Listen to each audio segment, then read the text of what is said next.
Trump మీద హత్యాయత్నం, white house మీద దాడి అనే ఒక వార్త మనకిప్పుడు వైరల్ అవుతుంది. అయితే నిజంగానే ట్రంప్ మీద ఇది హత్యాయత్నమా అంటే చెప్పలేము. ఎందుకంటే ట్రంప్ మీద అయితే డైరెక్ట్‌గా వచ్చి హత్యాయత్నం ఎవరు చేయలేదు. బట్ వైట్ హౌస్ దగ్గరలో కొన్ని బ్లాక్స్ దూరంలో వర్జీనియా నేషనల్ గార్డ్స్ సెక్యూరిటీ ఉన్నారు. వాళ్ళ మీద ఒక ఆగంతకుడు నిన్న వచ్చి సడన్‌గా దగ్గరికి వచ్చి ఎటువంటి హెచ్చరిక లేకుండా గన్ తీసి ఫైరింగ్ చేశాడు. దాంట్లో ఇద్దరు నేషనల్ గార్డ్స్ సీరియస్గా గాయపడి హాస్పిటలైజ్ అయ్యారు. అయితే వాళ్ళు చనిపోయారనేమి వర్జీనియాకు సంబంధించి, అంటే వీళ్ళు ఎవరు నేషనల్ గార్డ్స్ అంటే వర్జీనియా స్టేట్ నుంచి వాషింగ్టన్ డీసీలో వైట్ హౌస్ ఉంటుంది. వాషింగ్టన్ డీసీ డౌన్ టౌన్ అంటారు, డౌన్ టౌన్లో ఉంటుంది. వాషింగ్టన్ డీసీకి ఫెడరల్ ఫోర్సెస్ అనమాట. ఇప్పుడు ట్రంప్ ఏం చేస్తున్నాడంటే మొత్తం అమెరికా అంతా కూడా అక్కడ ఫెడరల్ గవర్నమెంట్ అనేది ఉంటుంది. అంటే మనది సెంట్రల్కి ఎక్కువ పవర్ ఉంటుంది. అక్కడ అట్లా కాకుండా స్టేట్స్కి కూడా చాలా విషయాల్లో పవర్ ఎక్కువ ఉంటుంది. అయితే ట్రంప్ ఏం చేస్తున్నాడంటే ఈ మధ్య ఫెడరల్ పోలీసుల్ని, ఫెడరల్ మిలిటరీని స్టేట్లలో డిప్లాయ్ చేస్తున్నాడు. దాన్ని డెమోక్రటిక్ పార్టీలు అధీనంలో ఉన్న స్టేట్స్ తీవ్రంగా వ్యతిరేకిస్తున్నారు. దాని పట్ల ప్రజల్లో కూడా వ్యతిరేకత ఉంది. అలాగా ఇక్కడ కూడా వాషింగ్టన్ డీసీలో కూడా ట్రంప్ ఏం చేశాడంటే వెర్జీనియా నుంచి నేషనల్ గార్డ్స్ని ఇక్కడ డిప్లాయ్ చేశాడనమాట.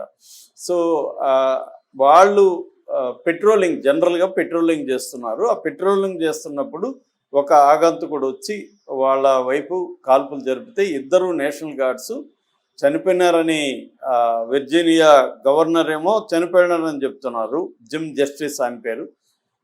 కానీ FBI అంటే ఈ మొత్తాన్ని ఇన్వెస్టిగేట్ చేస్తుండేది FBI అనమాట, ఫెడరల్ బ్యూరో ఆఫ్ ఇన్వెస్టిగేషన్ అంటారు. ఇది వచ్చి మనకి ఇక్కడ CBI లాంటిది అనుకోవచ్చు, నేషనల్ లెవెల్లో ఇన్వెస్టిగేటివ్ ఏజెన్సీ. సో వీళ్ళు దాని డైరెక్టరు కాష్ పటేల్ మన ఇండియన్ ఆరిజిన్. ఈ కాష్ పటేల్ డైరెక్టరు ఆయన ప్రెస్ మీట్ ఏం చెప్పాడంటే ఆగంతకుడు ఆఫ్ఘనిస్తాన్ నేషనల్ అని తెలుస్తుంది. అతను రెఫ్యూజీగా ఇక్కడికి వచ్చాడు. అతని పేరు రహమనుల్లా లఖన్వాల్ అనే గై. అతన్ని కూడా కాల్పులు జరిపారు. అంటే ఎప్పుడైతే ఇతను అక్కడ గార్డుల మీద, నేషనల్ గార్డుల మీద కాల్పులు జరిపి ఇద్దరు గాయపడిన సందర్భంలో మిగతా వాళ్ళు ఇతని మీద కాల్పులు జరిపారు. ఈ లఖన్వాల్ మీద, ఈ రహమానుల్లా లఖన్వాల్ మీద. ఇతను కూడా తీవ్రంగా గాయపడ్డాడు. ఇతన్ని ఇప్పుడు హాస్పిటల్లో తీసుకెళ్ళాడు. ఇతను సీరియస్గా ఉంది ఇతని కండిషన్ అనేది ఇతను చెప్తున్నాడు. అంటే కాష్ పటేల్ ఏమో ఈ గార్డు చనిపోలేదు, క్రిటికల్ కండిషన్లో ఉన్నారని చెప్తున్నారు. కానీ వెర్జీనియా గవర్నర్ జిమ్ జస్టిస్ ఏమో చనిపోయారని చెప్తున్నారు. ఇందులో వాస్తవం ఏంటనేది తెలియదు, ఇంకా బయటికి రావాల్సి ఉంది. సో ఇప్పుడు దీని మీద ట్రంప్ కూడా తన వెస్ట్ ఫామ్ బీచ్ గోల్ఫ్ కోర్సులో అక్కడ నుంచి ఆయన ఆపరేట్ అవుతుంటాడు. అక్కడ ఫ్లోరిడాలో ఉంటుంది. అక్కడ నుంచి ఆయన ప్రెస్ మీట్లో మాట్లాడాడు. ఇది ఉగ్రవాద చర్య, ఇది నా మీద అటెంప్ట్గానే చూడొచ్చు, ఇది జాతి మీదనే అటెంప్టు అని చెప్పి చేశాడు. ఇది బైడెన్ తప్పు అని కూడా అన్నాడు. ఎందుకంటే 2021లో బైడెన్ విరమించుకున్నాడు ఆఫ్ఘనిస్తాన్ ఏంటంటే ఒకప్పుడు కోల్డ్ వార్ అన్నవాళ్ళు. కోల్డ్ వార్ అంటే సోవియట్ యూనియన్కి అమెరికాకు మధ్య ఒక కోల్డ్ వార్ నడిచేది. ప్రతి దేశంలో కూడా 2 ఫోర్సులు ఉండేవి. అలాగే ఆఫ్ఘనిస్తాన్లో సోవియట్ యూనియన్ అమెరికా మధ్య ఒక రకమైన యుద్ధం జరిగింది. ఆ టైంలో తర్వాత సోవియట్ యూనియన్ కుప్పగొలిపోయినాక వాళ్ళు ఫోర్సెస్ని వెనక్కి తీసుకున్నారు. తర్వాత అమెరికా ఉంది. అమెరికా తన ప్రయోజనాల కోసం అమెరికా కూడా టెర్రరిస్టులను క్రియేట్ చేసింది. దాని తర్వాత అదే టెర్రరిస్టులను కూడా తనే చంపింది. ఆ క్రమంలో ఆఫ్ఘనిస్తాన్లో కూడా వాళ్ళు భంగపాటు ఎదురైంది. ఎన్నేళ్ళు ఉన్నా కూడా వాళ్ళు అక్కడ ఏమి చేయలేని పరిస్థితిలో బైడెన్ గవర్నమెంట్ అప్పుడు విత్డ్రా చేసుకున్నారు. విత్డ్రా చేసుకున్నప్పుడు ఏమైందంటే అక్కడ ఉన్న రెఫ్యూజీస్, అంటే ఈ ప్రభుత్వానికి హెల్ప్ చేసి ఉంటారు కదా చాలామంది, అక్కడ వాళ్ళందరూ రీసెటిల్మెంట్ ప్రోగ్రామ్ అంటారు దాన్ని. ఆ రెఫ్యూజీ రీసెటిల్మెంట్ ప్రోగ్రామ్ దాని పేరు.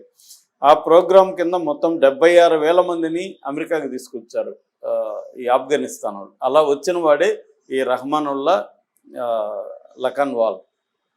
సో ట్రంప్ ఇంతకు ముందు నుంచి కూడా ట్రంప్ విమర్శిస్తున్నాడు బైడెన్ పాలసీని. ఇది కరెక్ట్ కాదు, ఇది ఒక రకంగా ఏంటంటే వాళ్ళని తీసుకొచ్చి మన దేశంలో ఉగ్రవాదాన్ని ప్రోత్సహించినట్టు అవుతుందని ట్రంప్ చెప్తున్నాడు.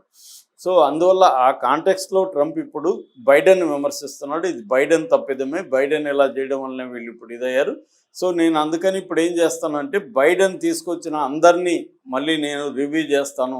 వాళ్ళు ఎవరు, ఏం చేస్తున్నారు అనేది మళ్ళీ ఒకసారి రివ్యూ చేస్తాను. అట్లాగే ఇప్పుడు అక్కడి నుంచి ఇక్కడికి మైగ్రేట్ అవ్వడాన్ని కూడా నేను ఆపేస్తాను అనేది ట్రంప్ రెంకిలు వేస్తున్నట్టుగా అర్థమవుతుంది. అంటే ఇది తన మీద అటెంప్ట్గానే ట్రంప్ కూడా చూస్తున్నాడు. ఎందుకంటే దగ్గర అయింది కాబట్టి ఇది ఒక ట్రయల్గా ఉండొచ్చు. వాళ్ళు వైట్ హౌస్లో మీద కూడా దాడి చేసే ప్లాన్ ఉండొచ్చు. అందుకని ఇది జరగగానే వైట్ హౌస్ని కూడా 2 గంటల పాటు లాక్డౌన్ ప్రకటించారు, కంప్లీట్గా క్లోజ్ చేశారు. గతంలో కూడా కొన్ని నెలల ముందు కూడా వైట్ హౌస్ దగ్గర ఒక ఆర్మడ్ ట్రక్ వెళ్ళడం కూడా మనకు కనపడింది. సో ఇదేంటంటే ట్రంప్ మీద డైరెక్ట్ అటెంప్ట్ కాదు, కానీ ఇండైరెక్ట్గా ట్రంప్ మీద అటెంప్ట్గా చూస్తున్నారు. దీంట్లో ఉగ్రవాదం ఉందనేది ట్రంప్ చెప్తున్నాడు. కానీ ఇతను ఉగ్రవాదా కాదా, లేకపోతే ఇతను ఎందుకు చేశాడు, ఇతని బ్యాక్గ్రౌండ్ ఏంటి, ఇవన్నీ కూడా బయటికి రావాల్సింది. ఇప్పటి వరకు అయితే ఈ లఖన్వాల్ నుంచి డీటెయిల్స్ అయితే లేవు. ఇతను 29 ఏళ్ళు, ఆఫ్ఘన్ నేషనాలిటీ, అక్కడ నుంచి వచ్చాడని పదే పదే ఇతను కొన్ని రూల్స్ అయితే ఉల్లంఘించాడని గతంలో కూడా అంటున్నారు. ఇతనికి క్షమాభిక్ష పెట్టి ఇతన్ని వదిలేశారని చెప్తున్నారు. సో అందుకని ఇవన్నీ కూడా బైడెన్ తప్పుదాలు.